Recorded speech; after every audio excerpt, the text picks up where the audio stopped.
ironis dan menyedihkan. Ketika pejabat negara yang seharusnya menjaga kepentingan publik dan kelestarian lingkungan hutan lindung Gunung Salak, khususnya Bukit Puncak Mustika Manik yang lokasinya berada di kaki Gunung Salak wilayah pengelolaan Taman Nasional Gunung Halimun Salak.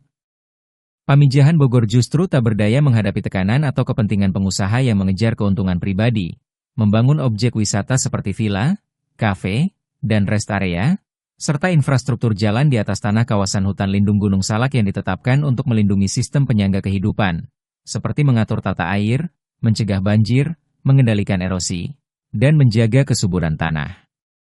Yang merupakan kawasan hutan hujan pegunungan terluas dan tersisa di Pulau Jawa. Potret kelalaian Kementerian Kehutanan dalam penanganan dan penindakan hukum, terutama dalam menangani para pelaku perambahan lahan kawasan hutan lindung Gunung Salak untuk dijualbelikan atau dioperalihkan sejak tahun 1978 hingga sekarang belum ada penanganan dan penindakan hukum yang tegas.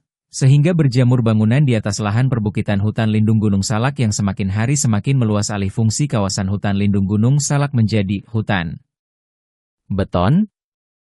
Dengan dasar legalitasnya surat keterangan operalih garap yang disyahkan atau tercatat oleh pemerintah setempat dan surat pembatalan dan penetapan hak menggarap yang ditetapkan oleh Ketua Proyek Lokapurna yang diangkat dan disahkan oleh Ketua Markas Cabang LVRI Kabupaten Bogor. Narasumber, keterangan saksi berita acara pemeriksaan tanggal 20 September 2010.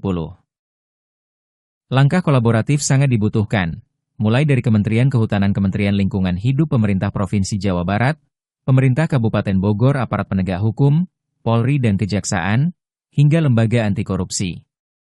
Restorasi kawasan hutan lindung Gunung Salak yang rusak dan penghentian total kegiatan ilegal di kawasan konservasi hutan lindung Gunung Salak wajib dilakukan. Selain itu, perlindungan terhadap saksi pelapor juga penting agar keberanian masyarakat sipil tidak dipadamkan oleh tekanan atau intimidasi.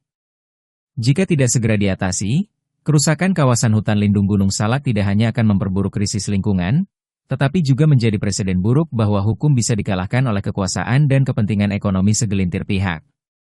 Kita semua, terutama generasi mendatang, yang akan menanggung akibatnya.